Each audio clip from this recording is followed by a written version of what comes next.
Good evening and welcome everyone to the Wheeler Centre.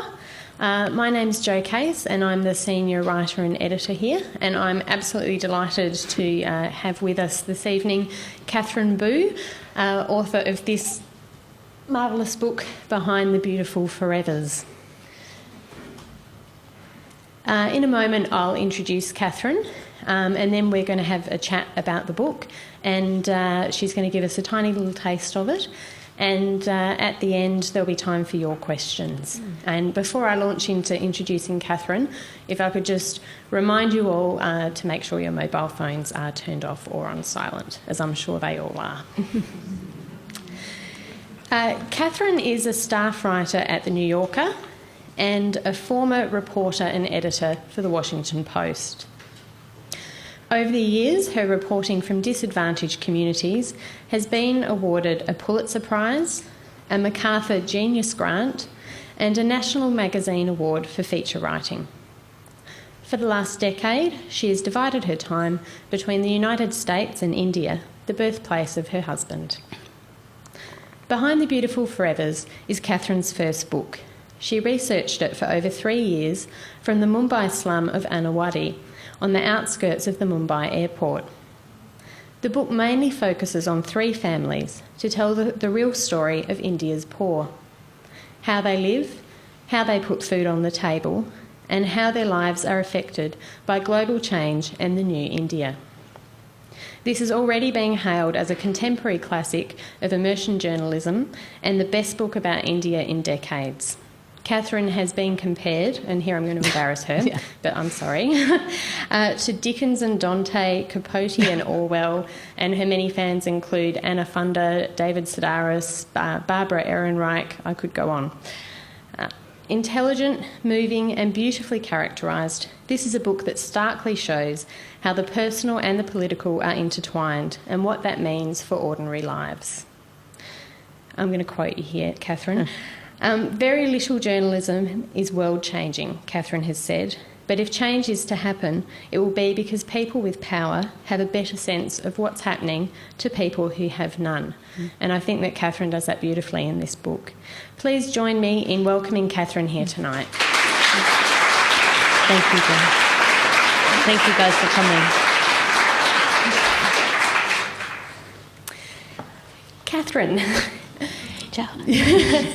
You've described your frustration with the exotic images of Indian poverty and the kinds of stories that are commonly told about India, from saintly slum dwellers to software success stories.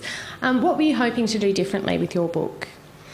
Well, I think that journalism about low-income people in any country tends to divide into 2 schools. There's this sensationalistic version where, everybody is a criminal. The slumlord is licking his knife as his concubine is in the next event, or the children with flies in their eyes that you're supposed to feel sorry for. And one of the things that, in my own country and in India, the thing that is inescapable about the way poverty is lived is that it's not passive. It's an incredible act of imagination and improvisation in order for most people to achieve the goal of doing better for their children. And so I thought that a deeply reported account of one place where I, would go in unaffiliated and just watch people live their lives and quietly follow them as they went through their days would have some value. And I hasten to add that there are many, many good books about India. And I just thought that this would be, a small contribution that I could make to understanding how globalization and inequality were actually experienced in a prospering country. And you do that job of exploring those political questions, but through characters and storytelling in a way that really engages people. And I suppose that sometimes there are fabulous books in terms of the storytelling, or fabulous in terms of the political, but it's rare to have those things together so that they have a wide audience. Was that something that you were hoping to achieve with your approach? Yeah, I mean, I feel that there are many. I came out when I was working at the Washington Post. I was an editor of the opinion section, and so every day I was processing the, opinions, and I, sort of in this world of very powerful polemic. And sometimes I felt, particularly about writing about low-income people, a subject that I knew quite a bit about. I thought, how much time are these people actually spending with the people about whom they're making these great emphatic declarations? And so I think that was the place where I decided that if I ever did get a chance to write, and at the time I was only writing on the side, I was editing full-time, I thought, well, I will, I want to spend more time listening than I do pronouncing. And you started with reporting on disadvantaged communities and poor people in the US. Yes, in Washington, D.C. Yeah. Yes. And how did you start with that?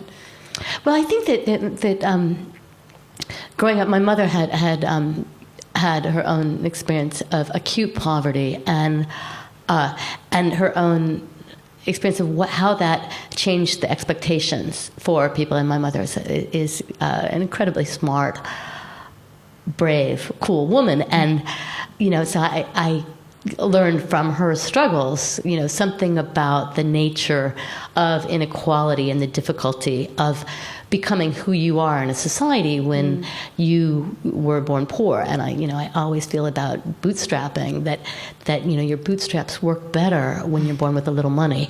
So, so from her, also I had this incredible teacher about of media critique, because she would get so fed up. She would read stories about low-income people, and they would always be looking up at the reporter with a shy smile. And she was like, no, it's not about to be poor and try to better your life. It's not looking with hope for assistance from some beneficent other. It's about making your own way. So she really taught me, and I think by the time that it took me a long time to finish college. I worked when I was in college. But by the time I got out of college and actually began my profession, I felt, well, this is something that I can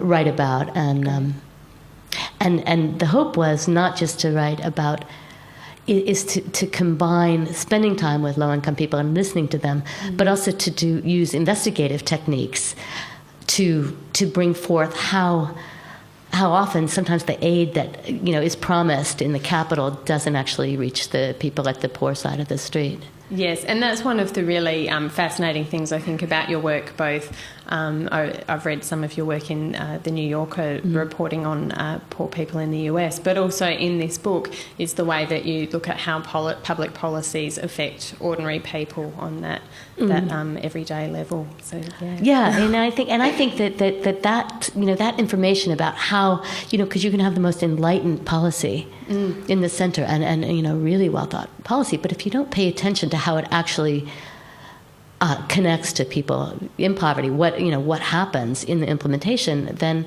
you don't know, there's no way to judge whether a policy is good or not. And the problem for me is that if you presume that every bit of aid that is offered to poor people at the center actually gets to them, if those low-income people don't thrive, if they don't excel, then it looks like it's their failure, a failure of their intelligence, their capacities, when the essential failure has come at the level of the powerful. And you show that beautifully in the book, the way that there are so many layers of obstacles that all kind of interlink and that stop people from actually reaching their potential. And a lot of the people that you follow, are so, like you say, smart and very, very cluey about just getting by, which obviously you have to be. But also this notion of, when people face obstacles, the barriers are so high. But what's really moving to me is that the barriers are not the end of the story to people. They see it, they see how unjust the world sometimes is, but it doesn't make them give up in most cases. It's like they just try to figure out another way around. And I think that blistering effort, that was part of what when I started to report, I just thought this has to be captured somewhere. This has to be documented because it's remarkable. I mean, I think that as I get older, one of the things that I admire most about people is the way they keep trying. It's the people who are able to go at it again and again and again, because that's it can be exhausting.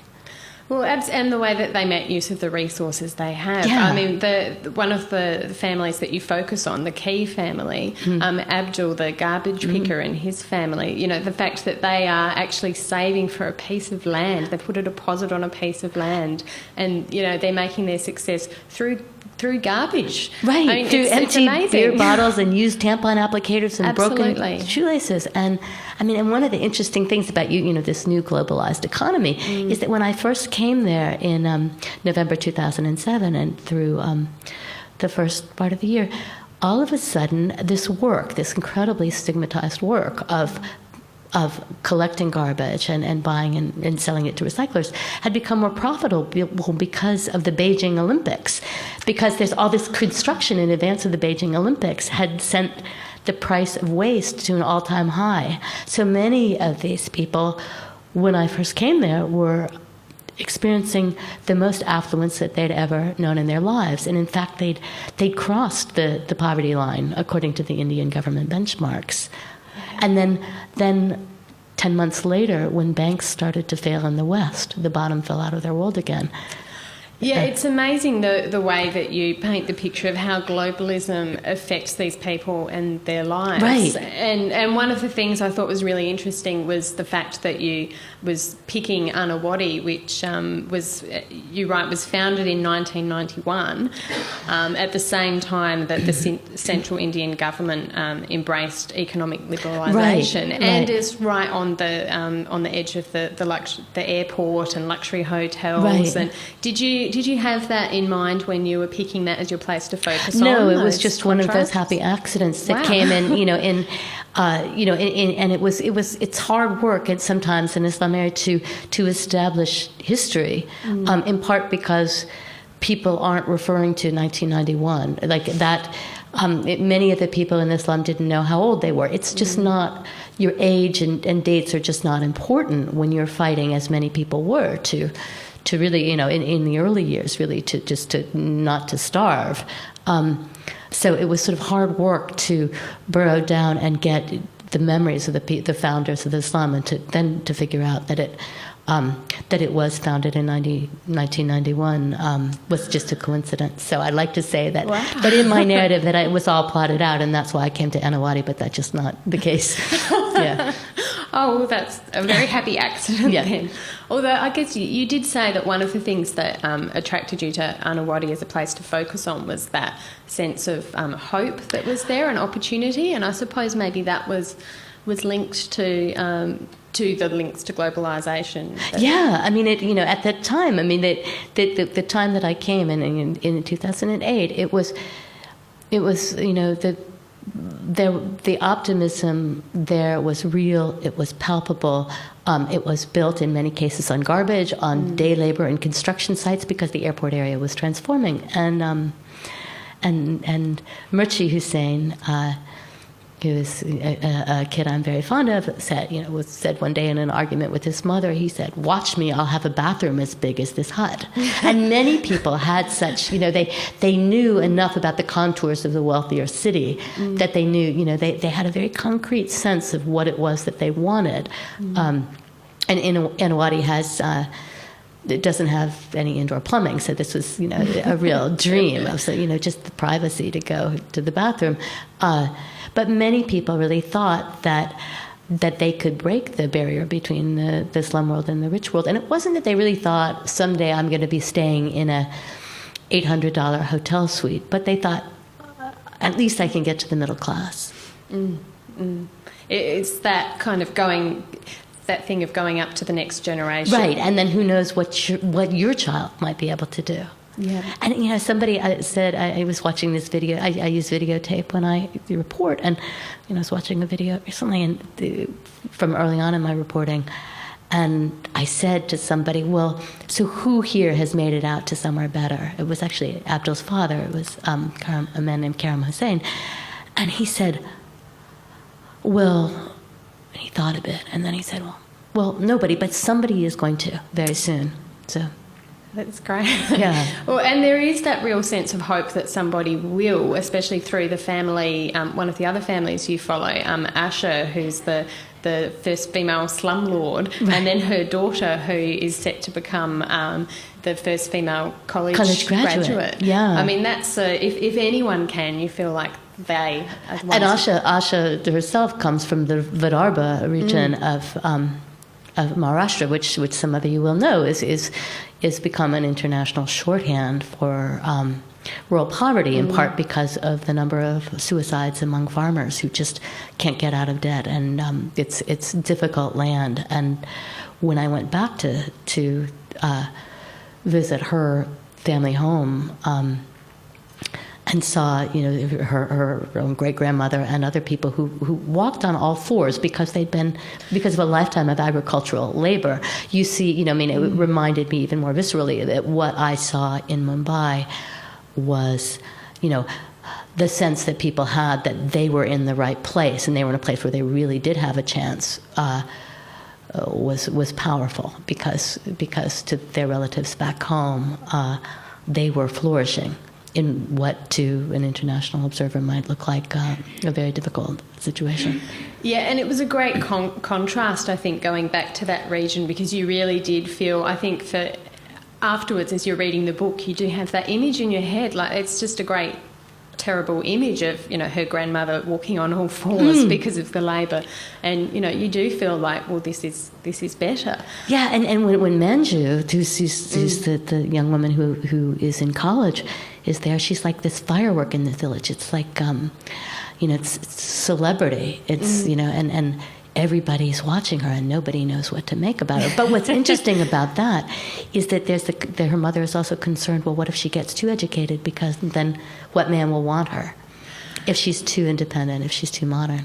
Yeah, and I guess the thing that her mother doesn't say, but maybe is the thing, is she's educated enough that she doesn't want to go back to the village. She and her friend Meena both say that they really don't want to. That they're terrified of being married to a husband who's back in those regions and having to go and live there. Right. And to them it's like time traveling backward. And absolutely. For Meena particularly, Manju's friend is a Dalit, and in the city, I mean, one of the really, really important things that happens in a city like Mumbai is that people can escape caste in a way that they simply can't in a rural area. And for all all the troubles and all the corruption that I document in my book, the chance that people have in Mumbai to be an individual, whether it's a woman escaping some of the roles that would be assigned in the village or a low caste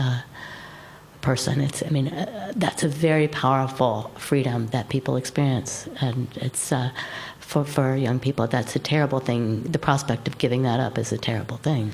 And you can imagine, of course, you can imagine so. Right. And it's interesting also what you say about gender roles being surprisingly opened up in the slum compared to where people have moved from. You write about, the name goes out, Abdul's mother. Zainisa, yeah. Yes, who's a Muslim and who expected to spend her life covered and staying inside, and was, terrified when she actually had to get out because her husband was ill and go out into the world. But now she's, hates the idea of going back. Right, and her husband, his lungs have gone bad because of tuberculosis and the work of garbage, which is just it's a really physically destructive work. And so she and her young son Abdul have been essentially supporting a family of 11 and bringing that family beyond subsistence to a chance that they would actually reach the middle class. And so she is, and she says her son Abdul would sometimes tease her. He'd be like, he felt censorious. He'd be like, why are you using such filthy language and haggling? Because that is sort of the norm in the waste business. And she said, if I had been like my mother, all you children would have starved. Yeah. Absolutely. I think that's a great line, and so obviously true. She says, she says, my own father wouldn't recognize me. He said this, I can't believe you are my daughter when you're acting like a man, but but she loves her children and she's going to do what she has to. Yeah, it's really interesting the way that occasionally, like that, those obstacles that people face actually turn into an opportunity. So it's kind of one of the brighter moments in the book, that sort of thing. And I thought it was Abdul, who's a very philosophical kind of character. He reflects at one point that in Annawadi, fortunes derived not just from what people did or how well they did it, but from the accidents and catastrophes that they dodged. And I thought that was really interesting, that idea that extreme poverty makes you more vulnerable to chance just because people use so much of their resources in getting by. Right. There just is no safety net. There's no asset. There's a scene that in the book where Manju runs this school for poor children, much to her mother's objection, because her mother says, like, you can just take the money for the school and not actually run it. So, but she actually is trying to teach these children, and one of these children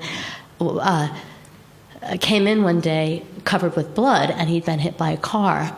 And I thought, I was there, that this was a catastrophe enough. But fast behind him was his mother with a piece of metal about to beat him, for running in the street. And what she was saying is, Devu, do I have 1 rupee to save your life? Because,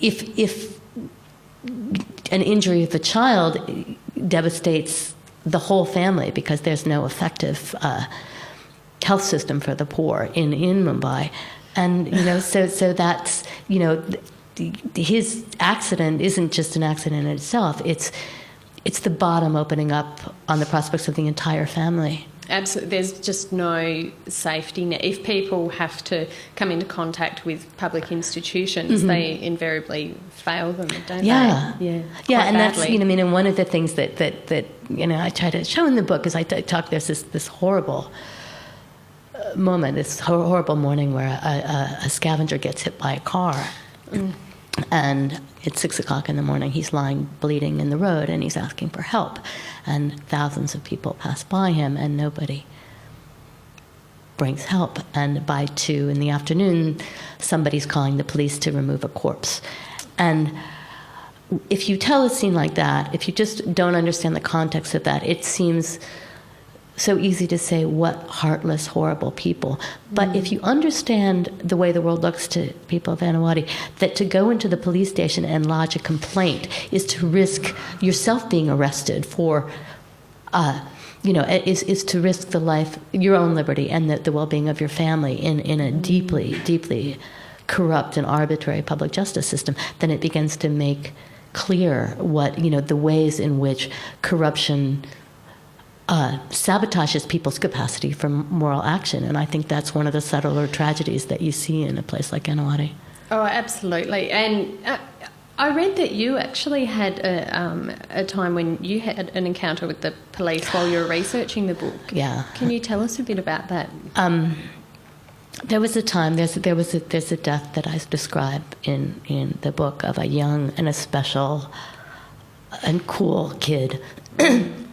And it was a murder that was reclassified as a TB death because this kid just didn't rank in the hierarchy of what the police felt that they needed to do. As I say in the book, this child's death wasn't a money-making proposition in this police station that had become essentially a mini market where the police officers were also trying to join the middle class, and they were doing whatever they had to do to do it. And with the help of a bunch of kids who lived on the pavement and thieves and drug addicts and young kids, I started investigating what really happened there. And at the same time, the police became increasingly aggressive to me, and also to my translator and to some of the slum dwellers who they would threaten with arrest. And that for me was probably the most difficult moment in the course of writing the book, because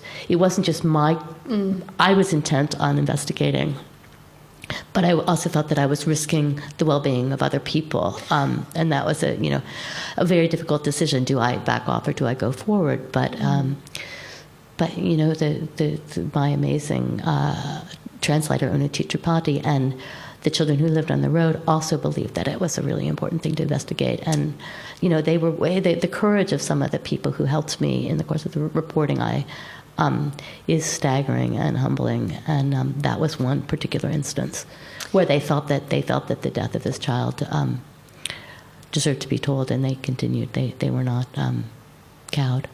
Yeah, that was absolutely amazing. That what happened to him, and realising that you talk about the fact that the murder rate is incredibly low. Like there's two murders a year, and they're both solved because they're not. You throughout the book go through the way that deaths are reported and how they really happened. Right. It's quite so. And they're quite ridiculous. They're obviously just completely invented. They're not mistakes. Right. And it was interesting to I'm writing often about individual cases, but often there's a lot of research behind that you might not see or that I've kept out. But I did a great deal of research on deaths, and one of the things that you would see using I use public information laws to get death certificates and get police reports. And you would see that an officer would fix one day on a certain cause of death. Maybe he saw it in an actual death certificate. And then he'd be like, oh, that sounds good. And then he would just, then use it, on another one and another one and another one. And often they were quite rare, strange deaths. So, all of a sudden you would see that in the airport area, all these people would have these very particular odd deaths in a series. And then they move on to some other kind of death, and it had very little to do with the lived experience of these people. Do you think lived-in death experience? Yeah. Sorry to cut you off there. Do you think you tell the story of Abdul and his family and how they get caught up with the police for years in an absolutely terrible way? Just quite a minor argument in the slum that leads to this. Could you perhaps tell us a bit about what happens there? I'll just start with my book is called Behind the Beautiful Forevers, and what that refers to is that at the time that I came first to Annawadi, it was covered by this high wall that was filled with advertisements for Italianate floor tiles. So the entrance to Annawadi was between these painted signs that said "Beautiful Forever, Beautiful Forever, Beautiful Forever." So you turned left at "Beautiful Forever," and what happens is that Abdul and his mother have been so successful buying and selling recyclable garbage that his mother gets it in her head that she also wants floor tiles in her slum. She's got these children. The floor is filthy. She wants some ceramic tiles for herself in the slum, and she wants a stone ledge, where she can cook, so that the rats won't always be in her cooking.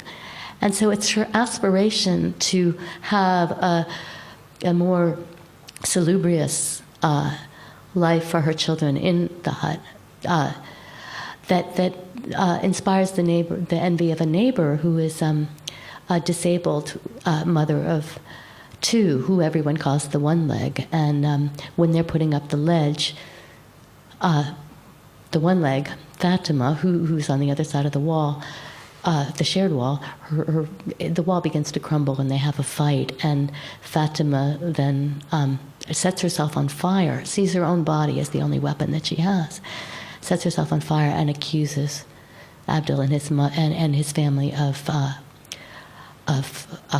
burning her.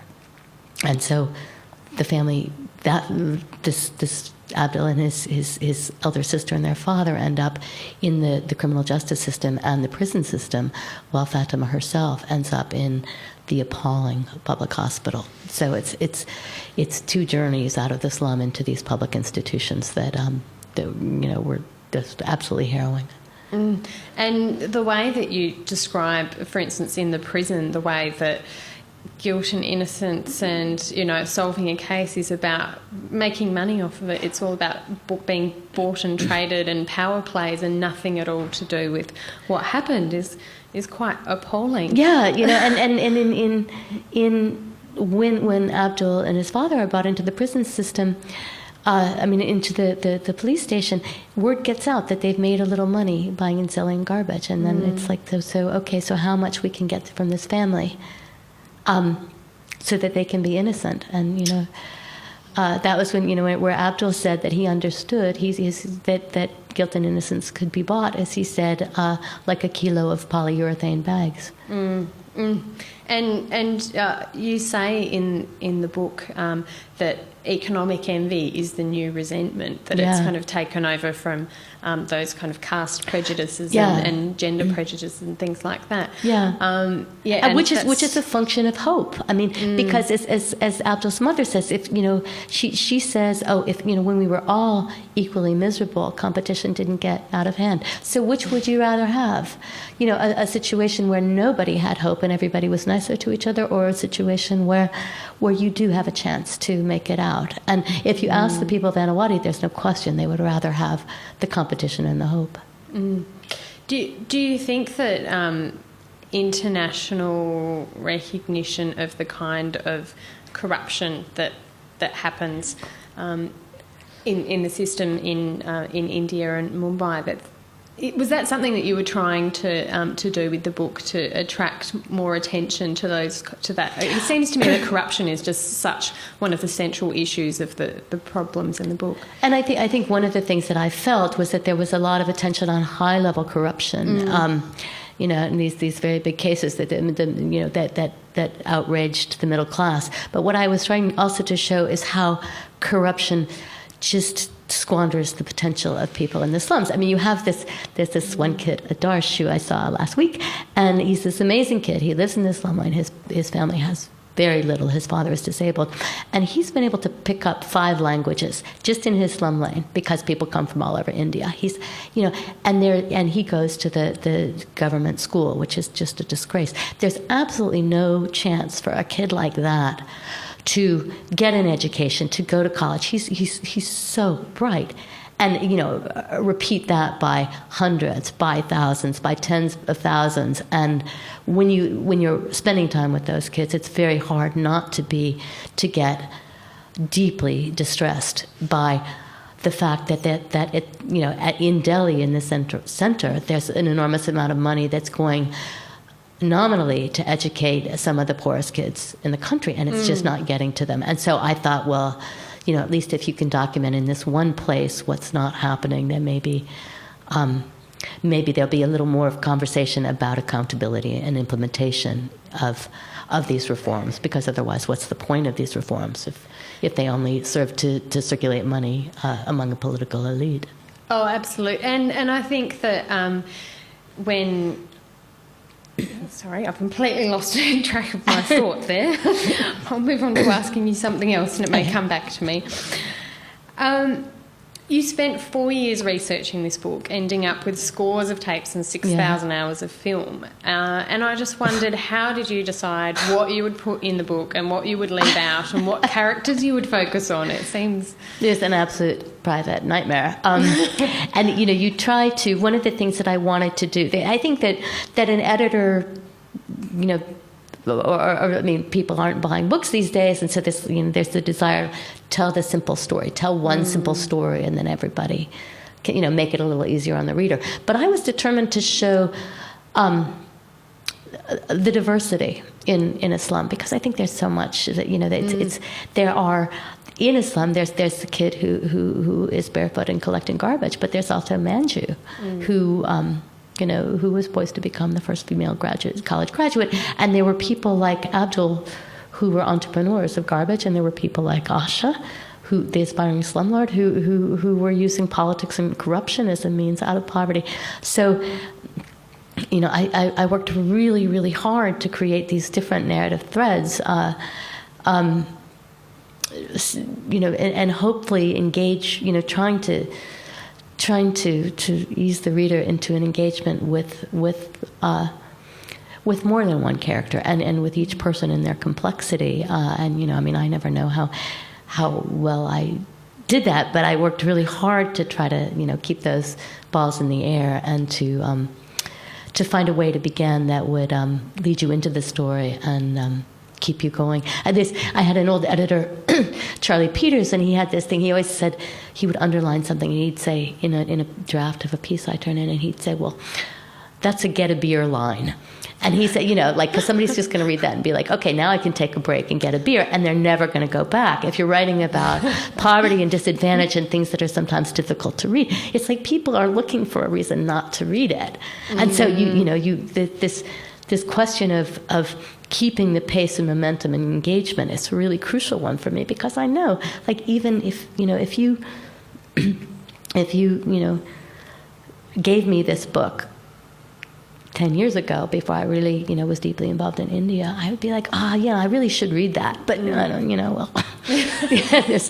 there's probably something more fun. So, that's where the work of the writing begins for me. And that's why, in a way, the writing matters to me so much, is because if I can, it's a way of trying to get you engaged as quickly as possible and keep you going. Yeah, well, it does read like one of those books that, because it's so easy to read in terms of you just want to keep reading, turning the pages, you always know that must be incredibly hard to achieve. So yeah, and it's always the question of, I didn't want to write, I could have written a 4,000-word book, and, if only people really wanted to read a 4,000, so it's like, what can you leave out? How can you say it with more economy and more force? How can you do more with less in terms of, the number of pages that you have? Absolutely.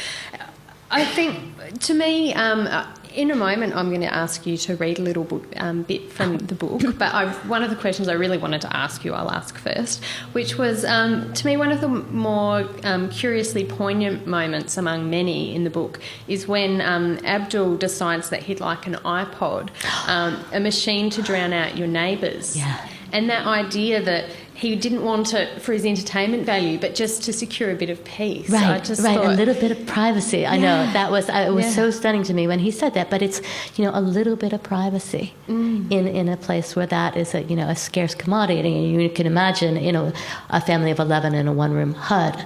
It wasn't just his neighbors, that, it was his own family. Absolutely. And he didn't even care about the music. It didn't matter what would play. And that's what makes it so poignant, isn't it? The reason why most people would want an iPad is not even, an iPod is not why he wants it. Right. I wondered if there were any little moments for you that had that effect of, key moments that really got to you. I'm sure there are many. There are so many. But one of the things when Sunil is this kid who I met when he was 12, and his mother died of tuberculosis, and his father is a hopeless alcoholic, and he's been raising himself and his sister by gathering garbage at the airport, and when the bottom falls out of garbage, by stealing metal. Like, they go and they rob the recycling bins at the airport, risking them. He would get beaten up by the police. He just had he had an absolutely difficult life, but he also had this intense appreciation for beauty, for natural beauty. And so there was one time when he discovers 6 lotuses, purple lotuses, in the monsoon. It's behind a wall at the airport, and he's so moved by these things, and he knows that he could pluck them and sell them. Oh yes. And on the street in traffic. And he knows that if any other boy sees these, that they'll pluck them and sell them. But he wanted them to be left as they were, so that he could see them every day. And then there were these parrots who lived in a tree in the far side of this immense sewage lake that is that borders Annawadi. And other children were climbing up the trees and grabbing the parrots and selling them. And every morning he woke up and he listened for their squawks, because he wanted to believe they were okay, and he felt that parrots should be left as they were. Even though a parrot might have been, it would have been, if he had gotten, he was a great tree climber, and if he'd gotten a parrot, it would have fed him for a week. But he, and when you see that the choices people make, that are extra economic, that are emotional, that are the things that keep them going. Some people say, oh, well, there's no philosophy before bread. Well, often I find that there's the philosophy and values that keep people going in the shortage of bread, and that's to see that and to sort of discover that in the course of following him and his work was really deeply moving to me.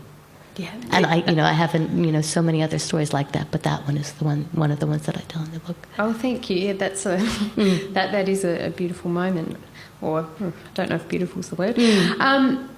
Okay, I am going to ask you one more question now, because another one I really want to ask. One of the really fascinating aspects of the book to me is its moral dimension, as you've just alluded to there. That the way that you enter the struggle of so many characters to be good in a place where not only is virtue not rewarded, but it's a liability. Right. And you're right. The astonishment is not that some people. The astonishment is that some people are good or try to be. Can you maybe talk a bit about that, about how people manage to not only those moments where people manage to take a pause and find pleasure, but also where they manage to do something that's maybe against their interests because they feel it's right? Well, I mean, I had mentioned the boy who was murdered, whose death was reclassified as a TB death, to find that I was desperately seeking a certain witness to this event. It's a kid who had run away after being beaten by the police and had left Annawadi, had never returned. And in order to find him, I was going very late at night to some slums outside the cities, dark, dangerous slums, in the company of teenage drug addicts and thieves, and they're petty thieves. And my translator was going too, and we were in their company. And I had my video camera, I had my laptop, I had my phone. My translator had her computer, her camera, her phone. So together we were carrying, almost a year's income worth of our documentary equipment with these kids through alleys. I mean, in situations where, and many of them, their profession was stealing. And only afterward occurred to me that they might have, so easily, with two fingers, they could have had us in the ground and taken our things. But they didn't, and I knew that I didn't have the slightest fear that they would, because they wanted the truth of the death of their friend to be told. And that was important to them, and that was more important to them than our cameras and our laptops. And they knew it was wrong.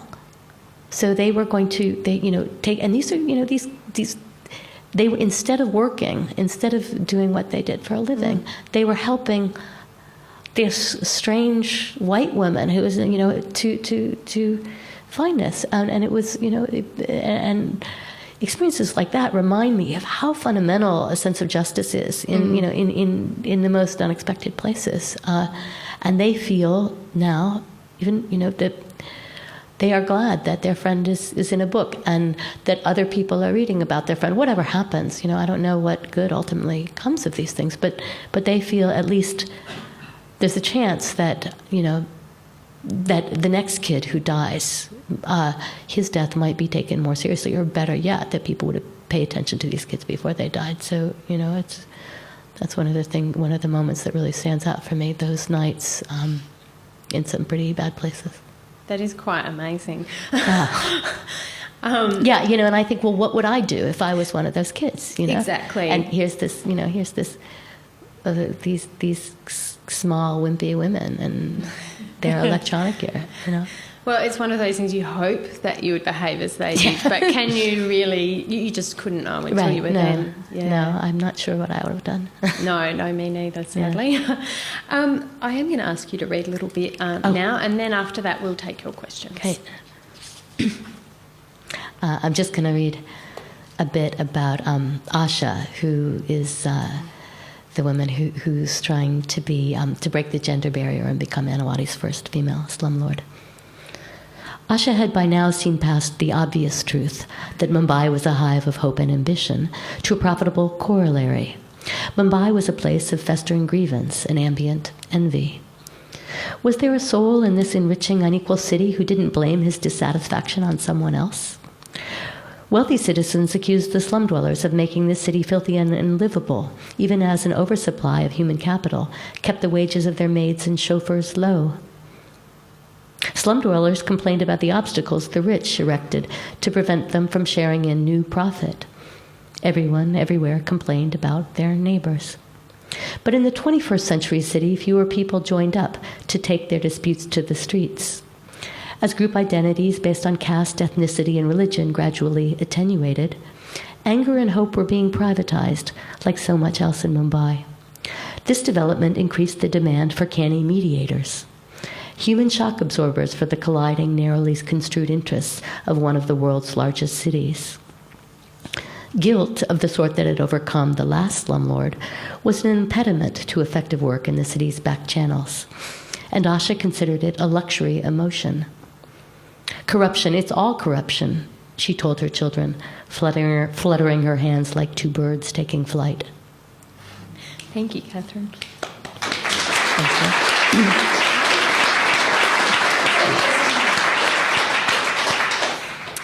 And now it's your turn to ask Katherine questions. If you have a question, please raise your hand and a microphone will come to you. Do we have any? Yes? Yes, thank you. Thank you very much for your talk. Earlier on, you were talking about a young girl who was excelling in school, and I'm interested to understand where she would stand if her mother said, or if the public said to her neighbours, that maybe she would be too well educated to be able to find a husband. And the other thing about the bank loans that started off so well and sort of became criminal, where they were able to get loans to be able to buy land and so on. And do you intend to go back there? Well, I'll answer the last question first, which is that I was there 5 days ago, so I've just come. I came to Australia just from seeing everybody. When you talk about the bank loans, are you talking about microfinance? So yes. Yeah.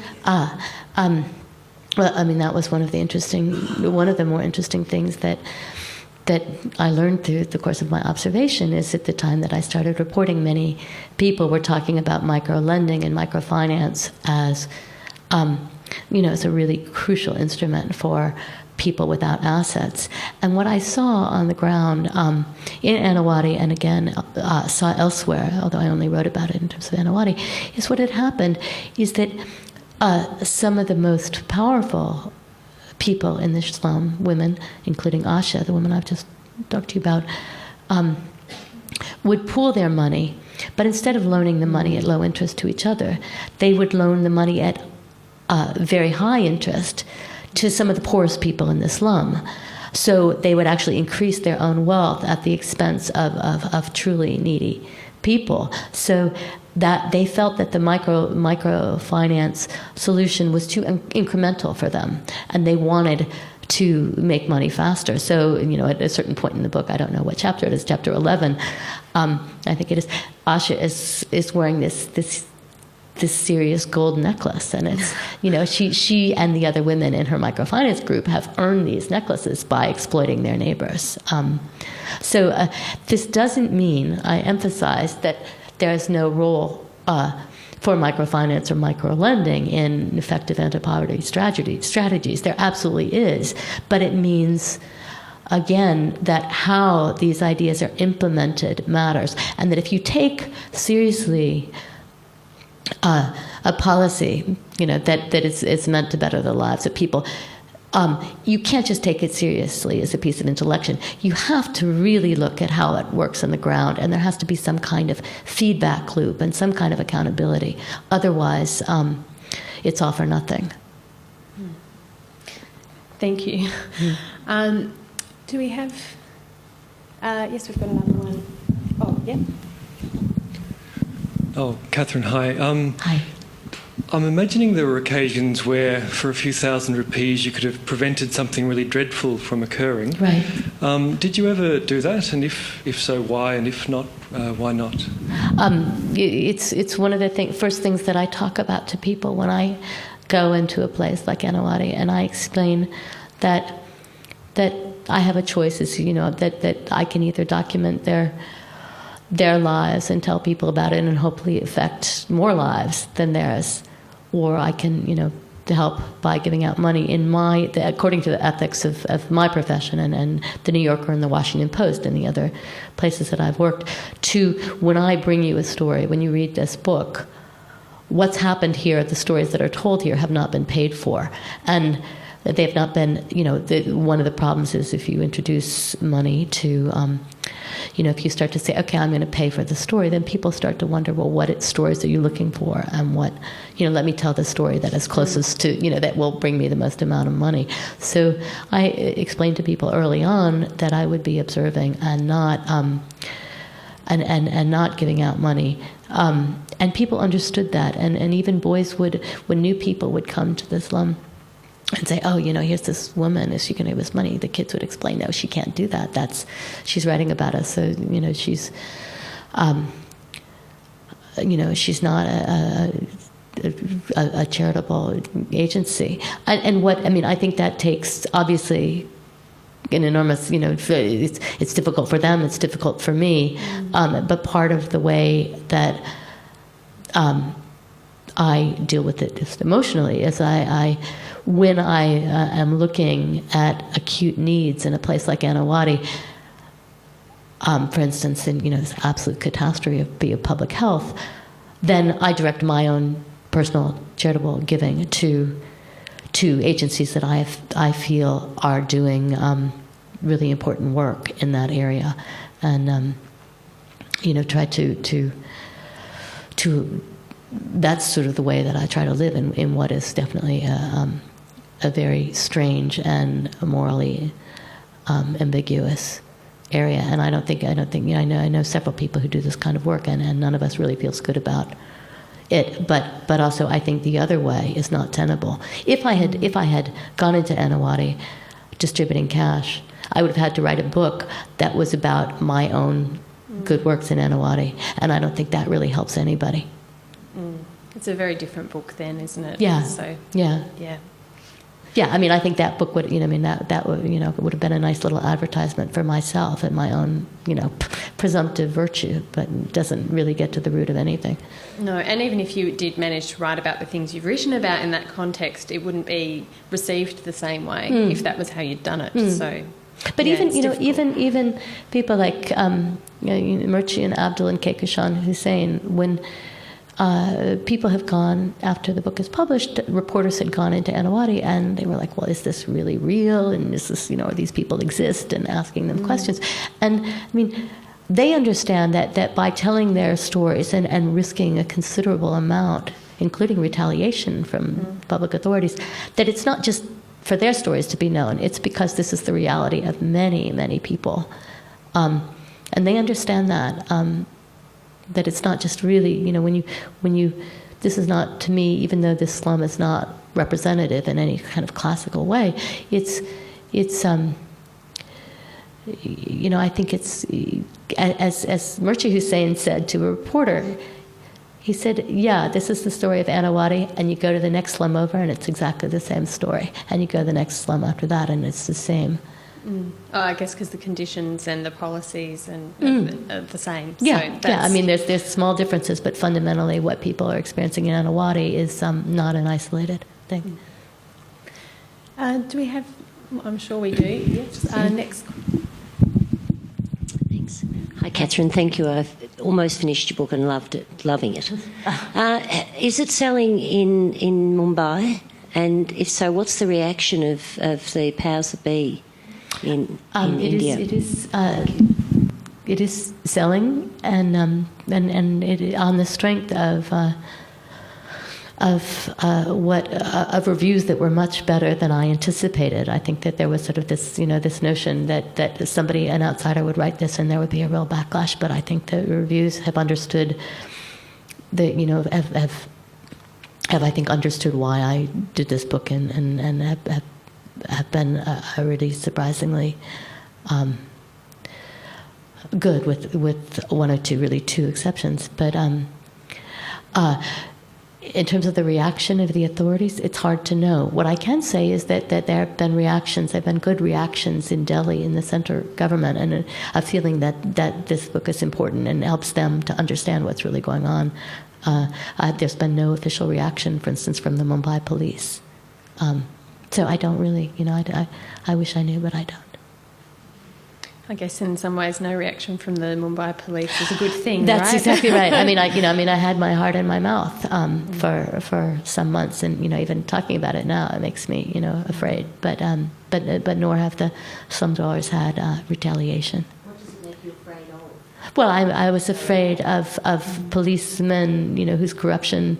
In the book, I name names of corrupt officials, and I was afraid that they might take it out on these individuals, and that hasn't happened. So, and I do feel superstitious even talking about it. But okay, we'll move on then. yeah. Another question. I wanted to ask, if I could, about truth-telling.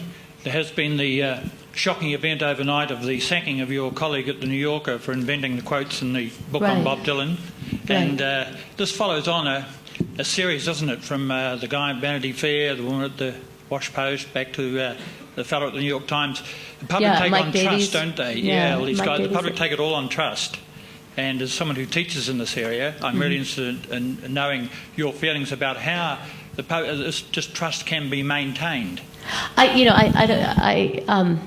didn't know. I don't know Jonah Leher, and so I work at the New Yorker, but also I'm mostly in slums, or so I'm not really at the offices, hanging out at the water cooler. But what I do feel, and what I can say about this, is that I expect. I think that because there have been these exposés of people who have invented characters, invented stories, invented quote, that all of us who do nonfiction must expect that our work is going to be scrutinized. And one of the reasons that I use so many documentary tools is that, that I hope someday if somebody says, oh, well, that didn't happen, that I will be able to say, well, look at this, and here's the tape of my fact-checking, and to have some kind of a body of evidence for what's in my book. But I think that these exposures make us better journalists. I can't complain about them all. There are many personal tragedies involved in these acts of self-sabotage, and that there's a great deal of arrogance. The idea that they're working at a higher truth, so the actual particular truths don't matter. But I think that one of the reasons that I choose to use real names in my book is that it allows, often in writing about poverty, you'll see this line at the bottom saying, names and details have been changed. Well, I think that often protects the writer more than it does the low-income people. And, I think that this sense of distrust is not necessarily a bad thing. It can make us better at what we do. Thank you. In a way, that's a terrific note to end it on, and I'm afraid we will have to end it here. I'd just like to thank everyone so much for coming and for your terrific questions. Terrific questions tonight. Yeah. Please join me in thanking Katherine very much. Thank you all for coming, and you could be watching the Olympics.